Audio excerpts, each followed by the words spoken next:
Nah saja kelakuan. Ada kendala tungku ulama lah kam. Yang bersalah tunggu ulama mana? Yang ke ulama ada yang. Abdunya walau tiga ulama ya je. So yang berah ulama mau kuat jom tu. Itu kulit kalau tu. Faham kah? Mata kah hayate yang ulama.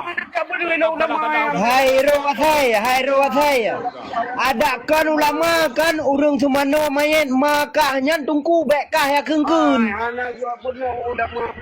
kajap lama ke kedai leh kamu keimu magrib hanya kadang hai nampak jirang Mukaimu magrib hanya kadang hai kubong ya saya mate ma ke mia kakun kutungku pada semir pa kabar Yang kajaklah kata tai pandem dalam jadahan yang nak carong awakkah Wabi jerobui. awakkah wahabi kon tapi yang nak carong temena awakkah Wakah wabinya wapoh jema ke nandung. Wah, wabu alim pak Mendung enam ke tepu dah ke pidung. punya ipo kadang ka bela lama ke leh puang kalau tak kabubut pakai kengkeng ke dengku mana ke hanya kabutron hai saya hai tunggu muimu magrib hanya kadang hai Acok nangrok ke sak lampu ko ke dek leh. Kayak kengkeng ke dengku leh. Bit urat malaya pungo kakak setat leh palon murtadnya ke pama ke. Maka peserta juga yang raja yang kakak petua Tak berjawab aku setat pakan mana saya orang Islam daripada aku setat palonnya orang murtad aku setat kahan. Kau binatang kan katuha ke muimu magrib hanya kadang ham datang. Kamu ucap tiga. Waktu kaji kadang hampak nengrau lagi nya. Bapa nangrau ma ke model-model kah ke keng dengku ki bampak nangrau. Muimu magrib hanya kadang pukai tipat dengku ma ke model-model kah pukai nangrau. hai haji Buka pegah mak. apa kabela Kamu ucap lanjut.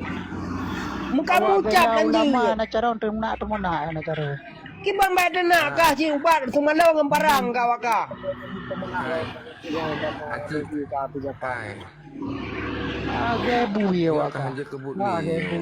Yo kakon di. Kakun kedengku draw ke buya saya.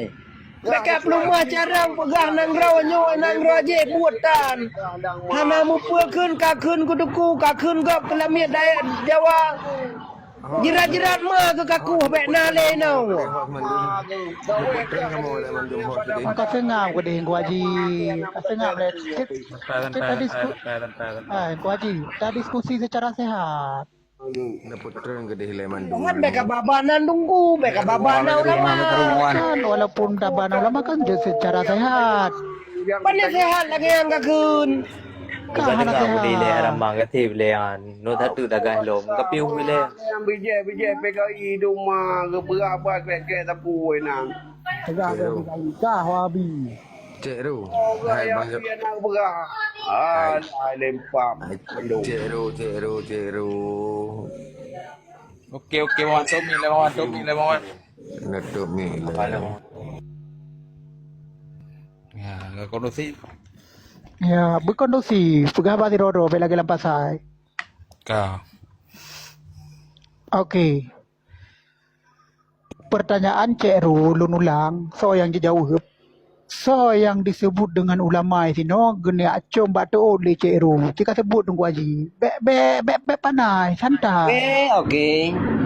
Abu Mudi, Abu Takrung. Kumpul le tak mang tu. Nyam tang luar ro kasih. nya berarti Cik Ru kajian jaba Abu Mudi ni acom tuun dengan ba Abu Takrung nak acom tu iro nyonya ulama ba tadi yang kan Nyonya ulama. Yan kan tadi kahana sibuk. Yan kahana sibuk buat jawab. Ya. Jadi draw gedung haji yang perlihatkan nak jelaskannya kan perkara ulama. Yang tak jelaskan uronyo kejadian di Aceh yang penting paning rakyat lagi uronyo kan. Rakyat anak moho saho, leh dipoh, leh dijajah, tetek ajuk lomba penjajah. Nyo yang tak diselesaikan. Pelan-pelan. Diskusi sehat. Baik lagi urung pungo diskusi. Baik lagi urung lampas saing kot diskusi. Pegahnya tak nak dengar je. Saat na orang yang menyerang berikanlah pandangan yang positif kurang lagi ya. Bel lagi oh ma daram jadah ya ma kedung ke berapa Ai banyak apa? Mana mentang mana pulang mi orang lain les supaya rum be garu kan mengatara jadi beli na bahah tata set yang nadawa mentang. Menan yu. Jadi hana ge tim malam tem dawa tim malam hana penyelesaian. Sabi lagi. kan penyelesaiannya perlekan tanah bicara urang wate diskusi bekle dengan cara pegat neraka alam guru. Menyo pembahasan drone mentang ne keun ne pesalah ponyo ne pesalah